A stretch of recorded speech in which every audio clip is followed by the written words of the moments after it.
Bonjour à toutes et à tous, j'espère que vous allez bien. On se retrouve pour le brief du mercredi 7 janvier. Il est 8h44. Aujourd'hui, on va parler donc des news économiques, du ratio long and short, du funding, open interest, des liquidations. On regardera ce que font les whales en finissant par l'analyse technique de Bitcoin.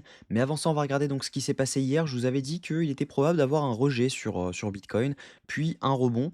Donc c'est ce qu'on a eu. En revanche, je vous avais dit qu'il était probable que je rentre dans la zone de IFVG qu'on avait donc juste ici autour des 91 900 dollars. Or, je me suis dit, en fait, quand on a été dans cette zone, qu'il y avait aucun signe de rejet en M1 et donc par conséquent, bah, l'ordre, je l'avais tout simplement mis dans l'OBH4, donc à l'entrée de cet OBH4. Je vous avais dit que, il était très probable d'avoir un rejet, si jamais on n'a pas de rejet dans le IFVG H4, d'avoir un rejet dans l'OBH4 que nous avions donc juste ici et donc c'est, chose faite. Donc actuellement, je suis à risk reward de 1 pour 2. L'idée va donc être de savoir est-ce qu'il est, préférable de couper cette position actuellement ou est-ce qu'il est préférable de la laisser tourner? Donc actuellement, voilà, RR de 2, donc ça veut dire que pour 100 de risque, vous êtes à 200 si jamais, vous aviez pris ce trade.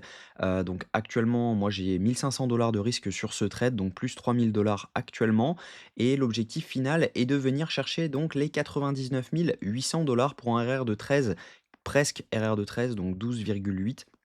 Donc 12,8 fois 1 500 potentiel. Donc l'idée va être de savoir est-ce qu'on doit couper ou est-ce qu'on doit maintenir cette position. Actuellement, on est toujours haussier, on n'a pas validé de changement de tendance en H4. Donc pour l'instant, techniquement, il n'y a pas grand-chose à dire, mis à part le fait que bah, on a eu un beau rejet. Actuellement, on est dans un range, même en H1, on a eu un changement de tendance, hein, juste ici. Mais on reste quand même globalement haussier, donc c'est simplement une prise de liquidité actuellement. Donc l'idée est de le garder techniquement pour l'instant.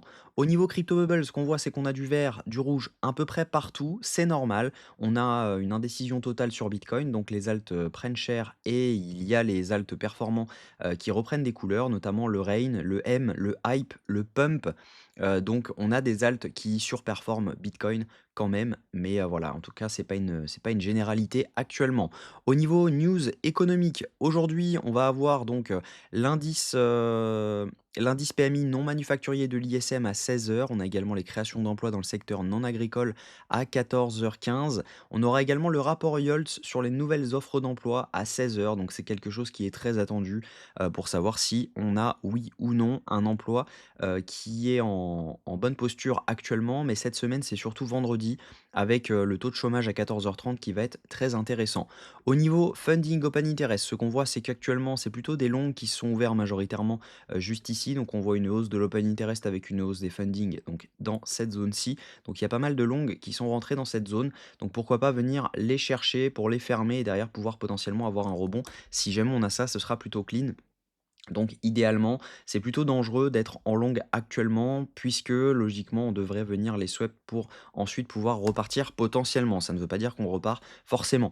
Au niveau, des shorts, on a actuellement quand même pas mal de shorts qui se sont ouverts, hein, depuis, 5h20 du matin. C'est essentiellement du short. On a une hausse de l'open interest avec une baisse des funding, ce qui veut dire que dans cette zone-ci, c'est majoritairement des shorts qui se sont ouverts. Donc par conséquent, on accumule des liquidités au nord là-dessus. Donc si jamais on commence à faire un mouvement dans ce style, puis avoir un rejet, ça voudra dire qu'il faudra clôturer cette position parce que clairement ça commencera à sentir le sapin.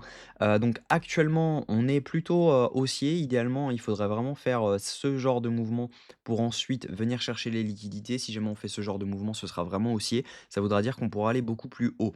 Donc au niveau liquidation, même chose, on voit sur, une semaine qu'on a des clusters de liquidités à venir chercher jusqu'aux 95 122 dollars. Si on y va, on liquide pour près de 580 millions de dollars. En revanche, on a quand même beaucoup de longues à aller chercher en bas, même si je vous l'ai rappelé hier, il y a beaucoup de longues qui se sont clôturées et donc CoinGlass ne clôture pas les liquidations si jamais les positions viennent, à ne pas être fill. Donc il y a beaucoup de positions actuellement qui ne sont pas, qui sont plus d'actualité en tout cas, donc les positions autour des 89 000 ne le sont plus. Si jamais on regarde sur 24 heures, on a quand même beaucoup de liquidations à venir chercher autour des 91 000 mais voilà, la plupart quand même se trouvent au nord. On a pour près de 560 millions. Par contre, si jamais on va aux 91 000 on a 353 millions de dollars. Au niveau de ce que font les whales ont vendu ce mouvement, on le voit clairement, les whales étant en vert, donc elles ont vendu ce mouvement. C'est elles qui ont globalement propagé ce dump juste ici, donc ça, c'est pas forcément intéressant pour nous. Par contre, voilà, les micro whales n'ont pas vendu essentiellement ce mouvement, elles l'ont plutôt même racheté.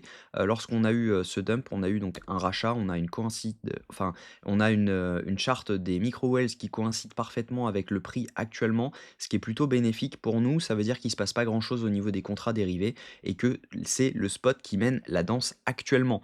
Au niveau ETF également, on a eu des entrées, hein, on a eu des très grosses entrées, donc j'ai plus les chiffres en tête, mais on parle de plusieurs milliards, sur les 4 derniers jours, donc ça, c'est plutôt intéressant. Ça veut dire que potentiellement, on peut avoir pas mal de volume au moment de l'ouverture des marchés et encore avoir un mouvement haussier aujourd'hui. Donc on a eu un dump ce week-end, un petit rejet et je pense clairement qu'on pourrait aller un peu plus haut.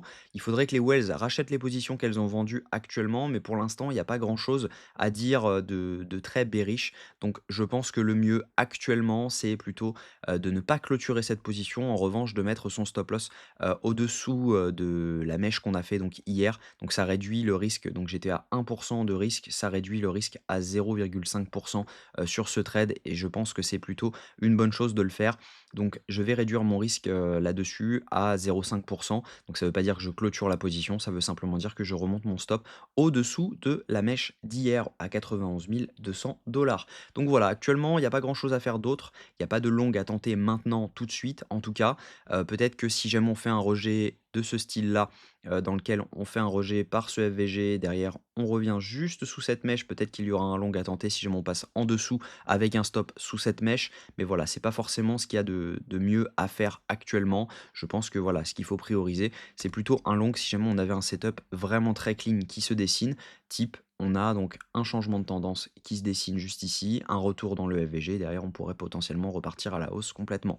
Donc voilà, voilà le plan. Le plan reste le même actuellement. En revanche, si jamais on commence à passer sous les 91 177 $, ça va commencer à puer un petit peu et on pourra aller beaucoup plus bas, notamment venir potentiellement chercher la zone OTE du mouvement haussier. Donc on a donc juste ici entre donc les 90 000 $ et les 88 800 $. On a pas mal quand même de liquidités à venir chercher dans cette zone. Donc voilà, je donnerai une update sur le groupe Discord public, donc n'hésitez pas à le rejoindre. Je vais également faire un giveaway bientôt sur le groupe, heu, afin de vous souhaiter une très belle année. En tout cas, j'espère que cette vidéo vous a plu. Si c'est le cas, je vous invite à vous abonner, à liker et à commenter ce que vous en pensez. On se retrouve demain à la même heure. Prenez soin de vous.